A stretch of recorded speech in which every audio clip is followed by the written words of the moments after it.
Welcome back to the channel, and thank you so much once again for tuning in to Chilled Guitar Reviews. Boy, have we got something in store for you that is totally unique this week. In my eager hands, I have the brand new for 2023 ESP LTD Kirk Hammett KHV signature model. I was lucky enough to have my choice of all three colours that this guitar is available in, and I just had to have this red sparkle in for review. This guitar has kindly been supplied for review by our friends at Live Louder, the most metal independent guitar shop in the UK. Live Louder specialise in stocking the most cutting-edge, heavy metal-focused instruments from manufacturers such as Legator, Ormsby, ESP, Ibanez, many more. If you like the look of this guitar, it's available direct right now from Live Louder. Just follow the link in the video description.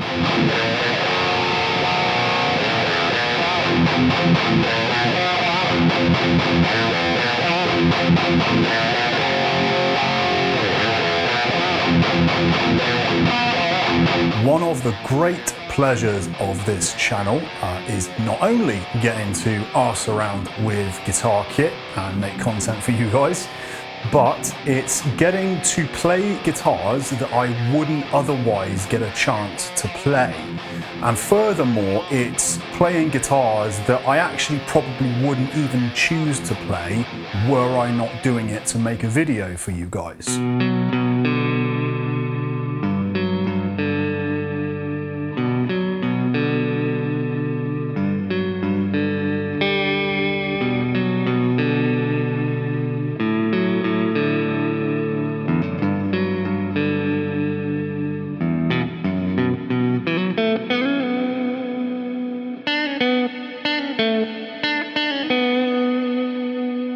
I am a tremendous fan of the Flying V body shape. Those of you who have seen reviews I've done on the Jackson King V, the Solar Vs will know I just love the Flying V.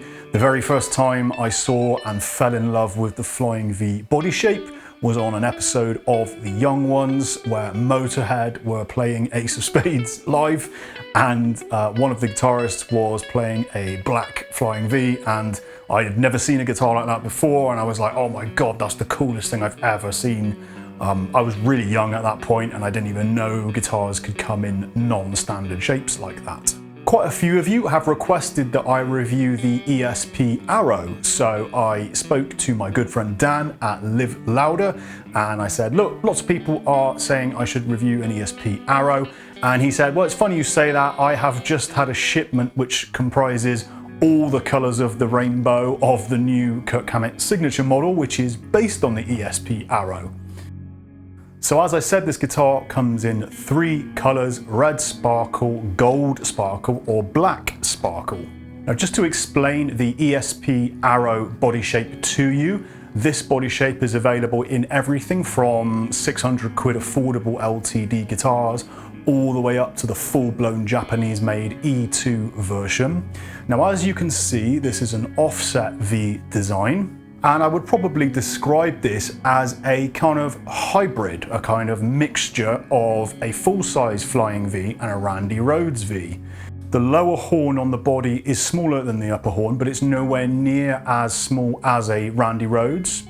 So it's kind of a nice compromise. It's kind of a modern meets retro vibe. This guitar has appointments on it that you would expect to see on something like a vintage Les Paul Custom. You've got cream pickup rings, you've got cream binding, you've got gold hardware, but it's all kind of tied together with this modern metal body shape. So it's sort of like a metalhead taking a Les Paul and melting it down and reshaping it into a spiky metal guitar. Speaking very honestly, I would never choose to buy this guitar or anything like that, and so I feel so lucky to have the opportunity to sit here, courtesy of our good friends at Live Louder, and jam on this thing.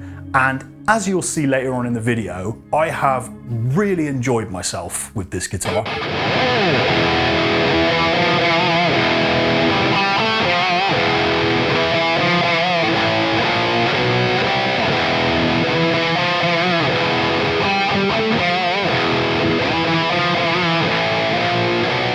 So breaking things down for you with specs, this guitar arrives to you in a full-size, lovely ESP hard shell case.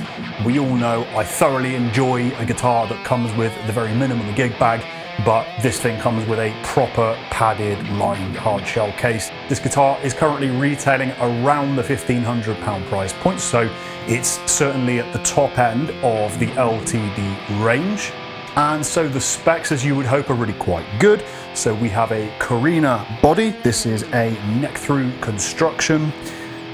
We have a gold Tone Pros stop-tail bridge. We have a pair of Kirk Hammett's signature bone breaker EMG pickups.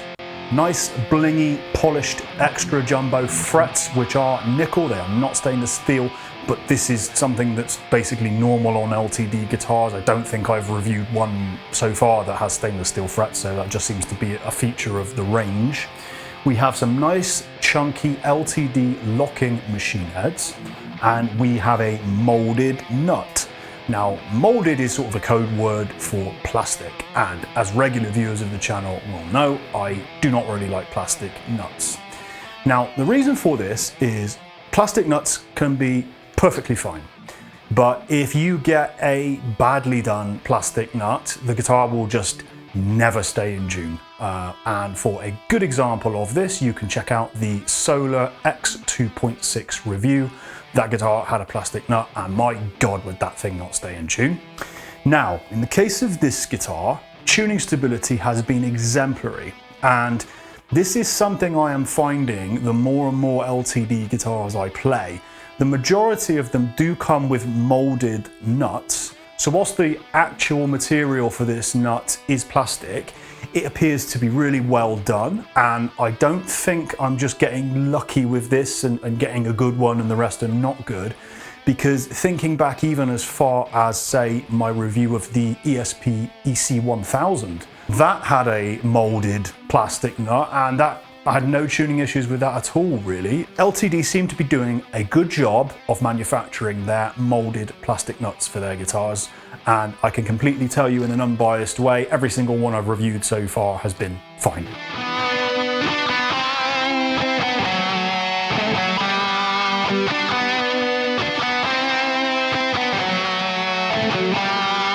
Now, attention to detail wise, I mean, man, this thing is just like a feast for the eyes. You have really cool, they look like shark fin inlays, but they're kind of waves, because I know Kirk Hammett is a very keen surfer, and he's actually a really good surfer, like surprisingly, annoyingly, good guitar player and a good surfer, which is a really cool little attention to detail and kind of a tribute to Kirk Hammett as an artist. The red sparkle paint is done exceptionally well.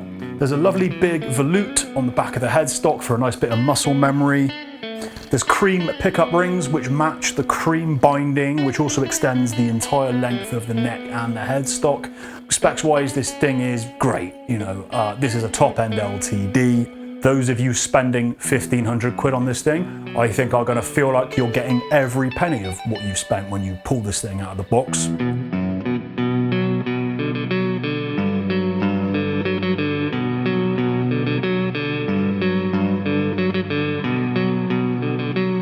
Now, ergonomics are absolutely crucial with any Flying V. The Flying V is inherently an awkward shaped guitar to play. So anything manufacturers can do to improve the situation to make it more comfortable really goes a long way. So ergonomically, I've actually had a very good experience with this guitar. Yes, it's an offset V, which fundamentally is easier to play sat down because the lower horn is kind of poking down between your legs less. The body of the guitar has a roll-off which kind of starts by the neck and expands the further down the horn you get, which is a really nice feature, and it means that your arm sits quite comfortably on the edge of the body. Placement of the jack input is miles up the upper horn. It's like probably as far up as they could technically get it. I mean, I'm putting my finger on it now. So it's well out of the way. I can't really see how anybody would have a problem with the jack being that far up, because they've just pushed it miles up, and it's also a 45-degree angled jack socket.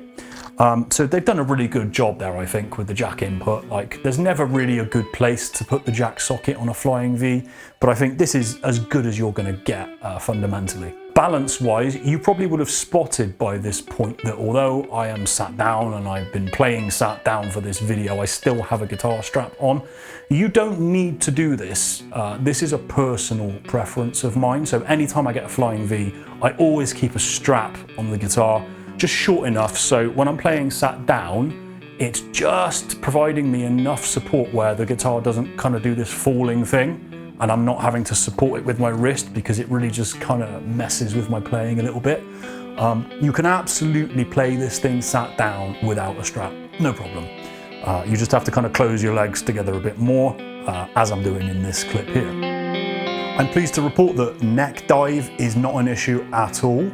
And in fact, one of the first things that struck me when I took this guitar out of the box is how light it is. This is a big guitar. Carina is not an overly light wood. It's certainly not the heaviest wood out there, like mahogany, but it's still reasonably dense. This guitar was really light, to the point where the day I received this, I just dropped down at Live Louder a message and I said, is this thing chambered? Is it so, I'm really surprised how light it is. What I've more or less figured out is that you have a scratch plate here which is covering a control cavity, right, which houses the pots that switch. And that cavity looks quite large, so I'm pretty sure that's where it's shedding some weight. Not that it's probably chambered anywhere, although I did wonder. Look, overall, I'm not experiencing neck dive particularly in any direction. It feels nicely balanced hanging off my body. So I think they've done a great job with the ergonomics with this shape. And I'm really actually quite keen to try some more ESP arrows now, maybe a nice 7-string or one of the E2 models, I don't know, but I am sold on this shape ergonomically. Now, build quality wise, this is a top-end LTD, and this is manufactured in Korea. And we all know I really rate Korean-made instruments, especially stuff made at WMI. Most of the stuff I've played out of that factory has just been so damn good. This guitar is really fit and finish wise exemplary. Exactly what you should be getting for 1,500 quid. I can't fault it in any way. The paint finish, the quality of the fixtures and fittings, the action of the toggle switch, the pots is just solid and has that Korean feel, if you kind of know what I mean. The one thing I will say is these frets, they're rounded, they're shiny, they have been installed very well. They're just a tiny bit sharper than I've come to expect from a Korean LTD. Just very, very, they're not going to be uncomfortable. This isn't like you would return the guitar situation, but I just feel like I should mention they're a tiny bit sharper. But look, no one's going to be complaining, man. And this thing looks and feels extremely expensive, is built very well. I have no tuning stability issues with it at all.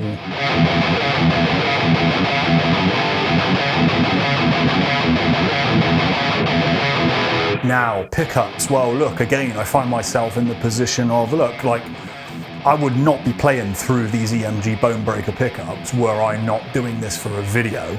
But actually, I'm so glad I've got the opportunity to, because these pickups are effectively a pair of EMG 81 pickups that have been slightly modified. So these are based on the classic 81, but they are slightly backed off. They are slightly less compressed, just a little bit more open sounding. You know, if I had to try and quantify it for you, I would say these are probably maybe 20% less hot, maybe 20% less compressed than a classic 81.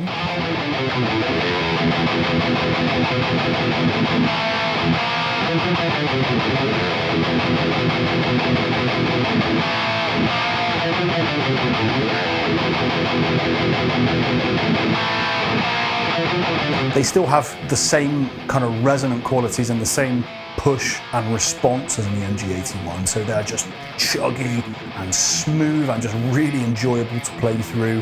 But they are a little bit more open sounding, you've got a bit more headroom, and these pickups feel really nice to play with rigs that have kind of an overdrive in them, because it's just such a pushed, compressed type sound that the chugs are just ultra tight and ultra satisfying.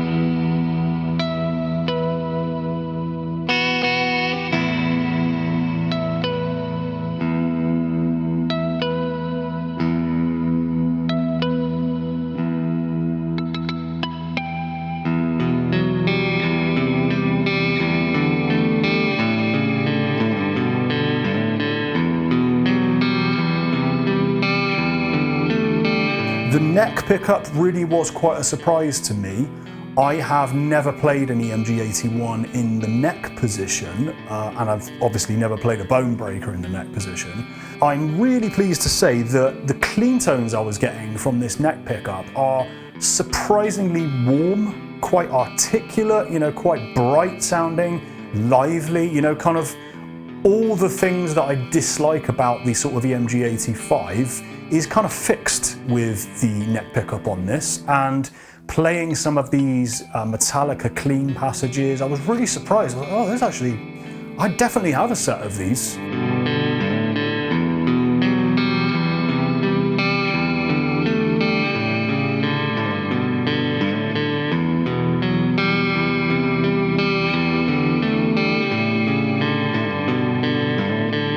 So these pickups are a really pleasant surprise for me. I think that any spectrum of metal or rock, these are going to do a great job. And if you're thinking of getting a set and retrofitting them, go right ahead. Like, I really don't think you could be displeased with what these pickups give you. Which neatly brings me on to tones, right? Overall, how does a guitar sound and play? Well, hopefully you've been hearing me somewhat succeed at playing some both heavy and clean Metallica stuff for you in this video. And overall, this guitar is so much fun to play through. The distorted tones, the overall resonance of the guitar is very powerful and kind of Les Paul-like. I wouldn't say it's like a bright, snappy sounding guitar. It's quite balanced. It's not too dark, but there's a real bit of girth in there, and you kind of get that slab of wood feel that you get from a Les Paul. This thing does exactly what you want it to do. It is a riff machine. The 24 frets are super easy to access because of the body shape. So you lead guys are just gonna have a great time playing on this thing. And really the kind of hidden cherry on top is the clean tones. I was really surprised actually just how much I liked them and kind of how alive and organic they sounded, certainly in a way that I wasn't really expecting from what is effectively an EMG-81. So look, overall, signature model guitars are very divisive, and I've been through periods in my life where I've just thought, God, I just don't want a signature guitar, and then I've owned one and just been totally converted on the topic. A few years back, I purchased another Korean-made LTD, which was a purple Stephen Carpenter signature model. That guitar single-handedly changed my mind about signature model guitars, because I thought if a famous artist's name was not attached to that guitar, there's no way a guitar company would release a matte purple single pickup baritone 7-string guitar. They just would not do it because it would be too much of a commercial risk.